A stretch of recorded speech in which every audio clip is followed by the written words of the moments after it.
All right, let's get into it.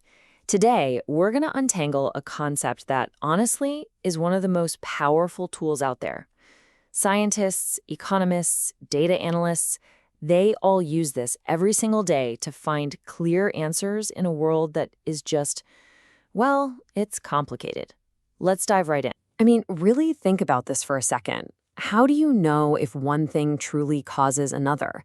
Does spending more on ads really boost sales, or was it something else? Does that new vitamin you're taking actually make you feel better, or is it just a placebo effect? See, life isn't some neat little lab experiment. It's messy. There are a million things happening all at once. So the big question is, how on earth do you find the real signal in all that noise? Okay, so we're starting with this world of questions, right? From medicine to economics, we've got to find a way to see the real relationships hiding in all our data. And really, the goal here is pretty simple when you boil it down. We need to extract an accurate, trustworthy answer from all this raw, messy information.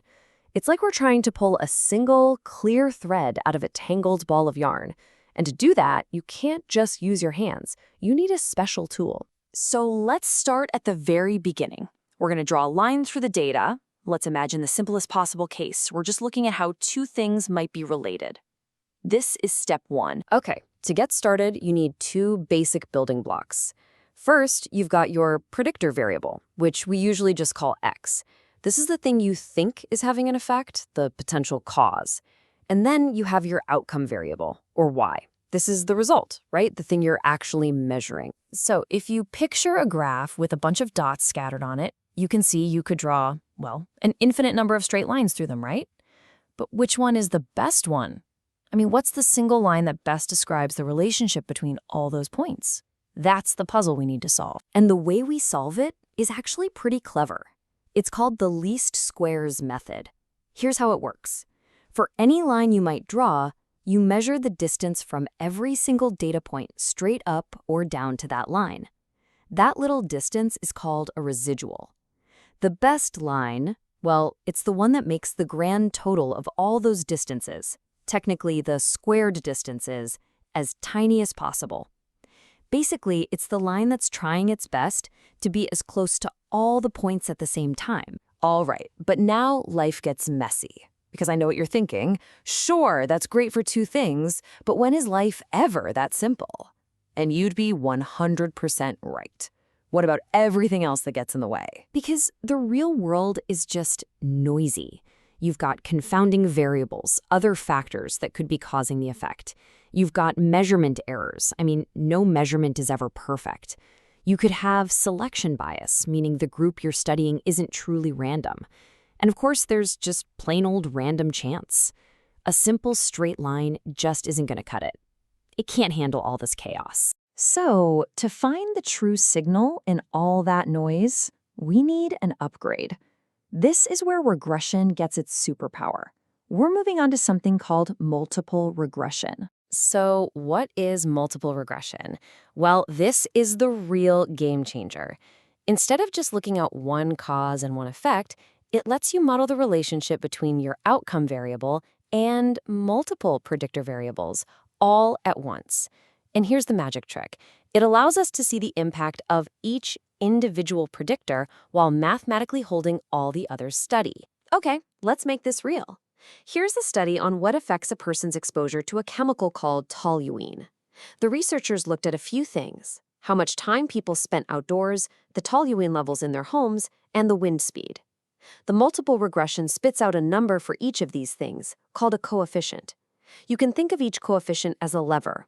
It tells you exactly how much that one factor pulls the final outcome up or down. So how do we actually read this? Let's take that first line. Time spent outdoors has a coefficient of about 0.58.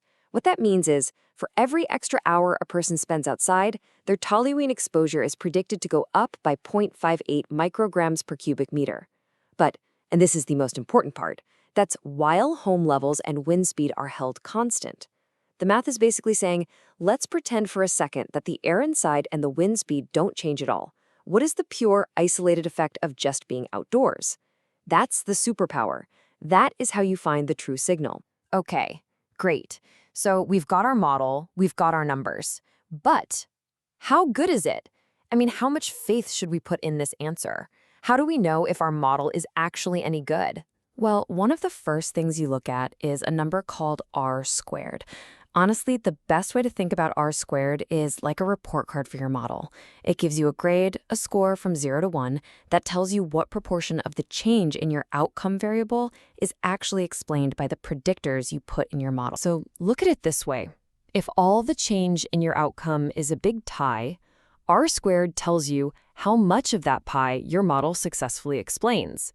That's the explained variation slice. A big slice, a high R squared, is great. It means your model is doing a good job. The other slice, the unexplained variation, is all the stuff your model can't account for. It's a hint that maybe there are other important factors out there that you missed. Now, one last thing. For any of this to be trustworthy, the model has to play by a few rules. Think of these as the basic assumptions. For example, it assumes the relationships you're modeling are basically linear, a straight line, not some crazy roller coaster. It assumes the errors, the unexplained part, are distributed normally, kind of like a bell curve. There's also a big one called homoscedasticity, which is a mouthful, I know. But all it means is that the model's predictions are consistently good, not really accurate over here and totally wild over there. You have to check these things to make sure your results are valid. So that's the big picture. Regression isn't just some dry statistical formula. No way. It is a powerful lens for looking at the world. It's how we find that true signal in all the noise, how we isolate the effect of one thing while everything else is swirling around it. It lets us go way beyond just saying these two things seem related, to actually understanding how they're